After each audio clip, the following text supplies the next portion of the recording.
My name is Richard Thomas Medhurst. I'm an internationally accredited journalist from the United Kingdom. On Thursday, as I landed in London Heathrow Airport, I was immediately escorted off the plane by 6 police officers who were waiting for me at the entrance of the aircraft.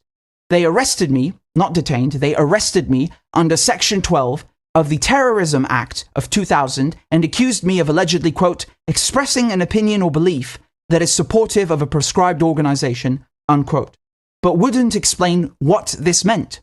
One officer took my bags, and when I asked why he was still back in the aircraft, I was told, look mate, you can get nicked right here in front of everyone, or in there, your choice.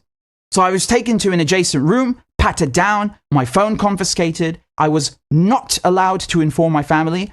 Despite being calm and cooperative, I was handcuffed with something that placed my shoulders in an awkward position and my wrists on top of, rather than next to each other. The handcuffs were extremely tight. Despite the police loosening them, they left marks on me for 2 days. The police took me down onto the runway, put me in a police van, essentially a mobile cage, and informed me that everything was being recorded. The van was cramped. I had to struggle the entire time to keep my balance and try not to fall over as we drove to the police station. Now, once inside the station, they searched me again for the second time within 10 minutes. I was told to sit on a bench, remove my shoes, remove my socks. I was told to turn my socks inside out and hold them up for the officers to inspect. They also made me hold up my feet so they could check them as well. The officers took me to a room with UV lights, which they told me is used to catch burglars who are sprayed with something. I have no idea why they did this, since they just removed me off of a plane. My suitcase was then opened in the lobby and ransacked. All of my journalistic equipment and devices were seized, including phones, SIM cards, wireless microphones, headphones, even my shoelaces. They later took my DNA as well, my fingerprints, palm prints, and photographed me. I was placed in solitary confinement in a cold cell that smelt like urine. There was barely any light, and the bed, if you can even call it a bed, was simply a small concrete ledge with a paper-thin mattress. The cell had no windows, no heating, no toilet paper. I was recorded 24/7 with audio and video, even when going to the toilet. I had to eat food with a piece of cardboard that you were supposed to fold in two in order to scoop up the meal. The police said that I have the right to inform someone that I'm locked up. So I said, okay, I want to call my family. And then they'd go, well, your calls are withheld because of the nature of the alleged offense. I tried to ask, well, what's the point of a right if you can just randomly withdraw it? Why tell me that I have this right at all? And one of them said something along the lines of, well, it's not an absolute right, it can be waived.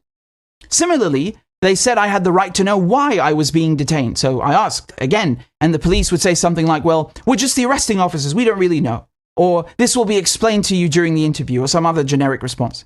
Now, despite the police officers' civility and cheerfulness, I felt that the whole process was designed to humiliate, intimidate, and dehumanize me, and treat me like a criminal, even though they must have been aware of my background and that I'm a journalist. I was under surveillance almost the entire time, from the moment I was arrested until I was released, be it in the police van, in the station, the cell, all of it. No privacy whatsoever. Many of my requests were also delayed or outright ignored. When I was detained, I asked for water several times. The police would always say sure, but then I ended up waiting hours for a tiny cup of water. I asked if I could have my own clothes because I was in a t-shirt. It was cold and I couldn't sleep. They said they'd give me a pullover, but never did. Although one guard did give me a second blanket. See, you have to nag and nag for the most basic things. And this is why I was afraid that they weren't even going to call a solicitor for me. I was able to see the nurse on one occasion, but on 3 other occasions, when I asked to see the nurse, they'd say yes and then nothing. For many hours, no one in the world knew what had happened to me or where I was.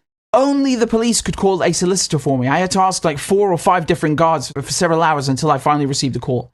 Some of my solicitor's calls did not get through or were not answered. One of the calls, my solicitor was told, would be monitored, and so they simply refused to take it. I asked to speak to the solicitor afterwards when that happened, but I was not allowed to. In total, I spent almost 24 hours in detention. At no point whatsoever was I allowed to speak to a family member or a friend.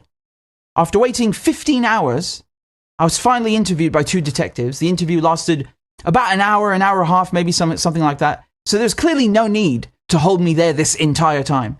But I believe this was done on purpose to try and rattle me psychologically. That failed. I categorically and utterly reject all the accusations by the police. I am not a terrorist. I have no criminal record. Prior to this incident, I'd never been detained in my entire life. I'm a product of the diplomatic community, and I'm raised to be anti-war. Both of my parents won Nobel Peace Prizes for their work as United Nations peacekeepers. They had a tremendous effect on my worldview and outlook, and instilled in me the importance of diplomacy, international law, and peace. I myself am a victim of terrorism. When I attended the British school in Islamabad, the Egyptian embassy adjacent to my school was blown up in a double bombing. I categorically and unequivocally condemn terrorism. I am a Medhurst. My family goes back 1,000 years in this country. I come from a long line of public servants. My father served in the London Metropolitan Police before entering the United Nations. He is an expert and an authority on counter-terrorism who taught me much. My grandfather was in the Royal Air Force during World War II, and his father before him in the British Army in World War I. I perhaps don't have the same career paths as them, but I consider my journalism to be a public service and my way of doing my bit for the country by providing a counterweight to mainstream media. I love my country. I respect its laws and its legal institutions. I get the feeling, nevertheless, that those like myself who are speaking up and reporting on the situation in Palestine are being targeted. I had booked my ticket to London on the same day, and yet an entire team of police were mobilized to arrest and question me. This is why I felt that this was a pre-planned, coordinated arrest. Many people have been detained in Britain because of their connection to journalism. Sometimes under the Terrorism Act, sometimes not. I think of Julian Assange, Craig Murray, Kit Clarenberg, David Miranda, Vanessa Beeley. As far as I'm aware, I'm the only journalist, however, to have been arrested and held for up to 24 hours under Section 12 of the Terrorism Act. Keep in mind the conditions that I outlined previously. The psychological element where you're made to wait endlessly. You've not been told what you're accused of, nor when you'll be questioned. Now, despite having been released unconditionally, I do not feel that my bail is truly unconditional. I'm effectively in limbo, not knowing if I will be charged in 3 months or if I will go to prison. Journalism is my livelihood. I have an ethical and a moral responsibility toward the general public to inform. But I feel that a muzzle has been placed on me. I simply do not know if or how I can work at all during the next months.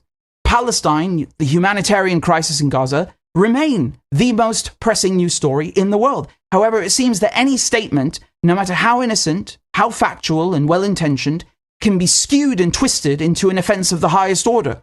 This is precisely the danger and the absurdity of the Terrorism Act that I have always sought to impress upon the public, long before I ever became a victim of it myself. It is out of control. It has no place in a democracy. Counter-terrorism laws should be used to fight actual terrorism, not journalism.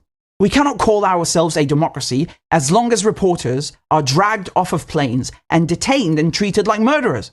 I am disgusted that I am being politically persecuted in my own country.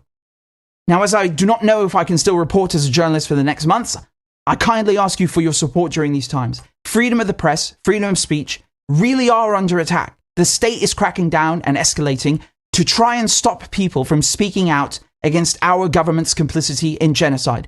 Please stand not just with me, but with the others who are still inside. I know what they're going through, and the best relief is to know that people on the outside are rooting for you and doing everything they can to get you out. Thank you.